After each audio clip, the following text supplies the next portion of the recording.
Hello everyone, मेरे channel पर आप सभी का स्वागत है। आज हम पढ़ेंगे सामाजिक अनुसंधान पद्धति अवलोकन के बारे में, ऑब्जर्वेशन के बारे में। तो अवलोकन का अर्थ होता है कानों अथवा वाणी के स्थान पर अपनी दृष्टि का अधिकाधिक उपयोग करना।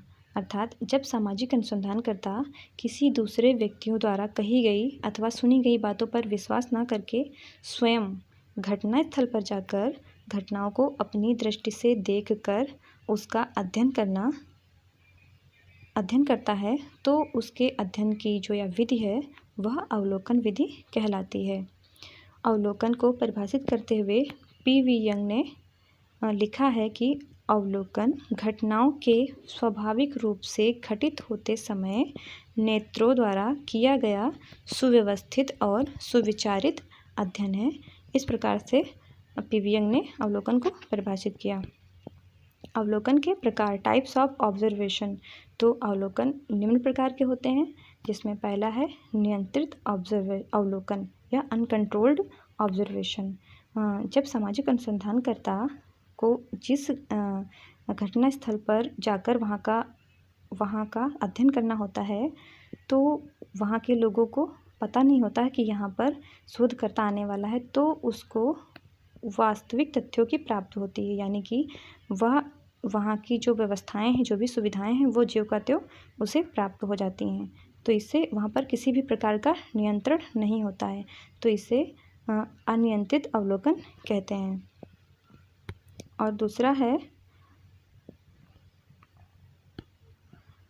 नियंत्रित अवलोकन या कंट्रोल्ड ऑब्जर्वेशन, यानी जब सामाजिक अनुसंधानकर्ता को जिस घटना स्थल पर अध्ययन के लिए जाना होता है, तो वहाँ के लोगों को इस बात का पता चल जाता है या उसे बता दिया जाता है कि यहाँ पर अनुसंधानकर्ता अनुसंधान के लिए आने वाला है, तो वहाँ पर जो व्यवस्थाओं की कमी है या फिर जो भी कमियाँ हैं उनकी पूर्ति कर ली जाती है। तो इस प्रकार से इसके गुण भी हैं और हानि भी हैं, जैसे कि वहाँ पे जो कमियाँ हैं उनको पूरी कर ली जाती हैं, जो भी अब सुविधाएं नहीं हैं उनको पूरा कर लिया जाता है। तो इससे जो है उसको वास्तविकता की प्राप्ति नहीं हो पाती है, और दूसरा इसका जो लाभ भी है, यानी कि जो वहाँ पर कमियाँ थी उनकी पूर्ति हो जाती है, तो इसका लाभ भी। इसी प्रकार जो अवलोकन है, इनके सभी गुण और अवगुण हैं, ये सभी प्रकारों के।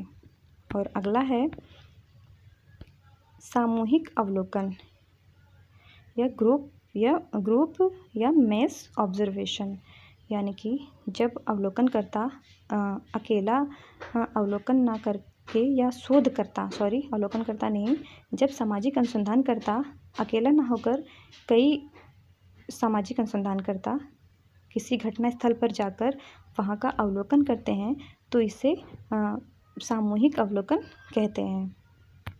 और अगला है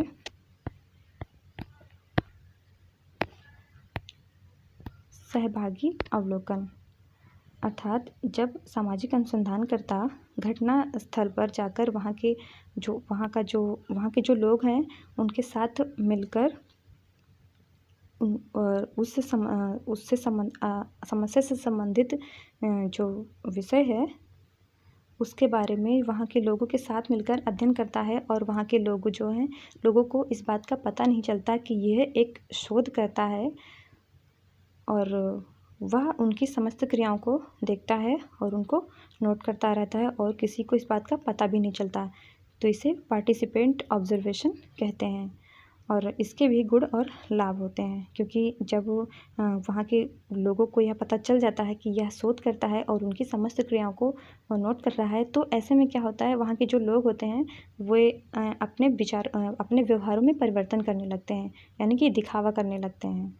और अगला है असहभागी अवलोकन, यानी कि जो शोध करता है या सामाजिक अनुसंधान करता है, वह उस समूह में या जिस अध्ययन क्षेत्र जो है उसमें वह पार्टिसिपेंट ना करके वह किसी दूर स्थान से उस समूह को देखता है, उनकी क्रियाओं को वह नोट करता है, तो इसे असहभागी अवलोकन कहते हैं।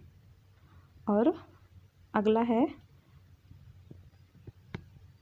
अर्ध सहभागी अवलोकन या क्वासी पार्टिसिपेंट ऑब्जर्वेशन। तो इसमें क्या होता है, जो अवलोकन कर या शोधकर्ता होता है, रिसर्चर, वह उस अध्ययन क्षेत्र में जो समूह है जिसका वह अध्ययन कर रहा है, तो उसमें क्या होता है, वह उसके सहभाग भी होता है और असहभागी भी होता है और सहभागी भी।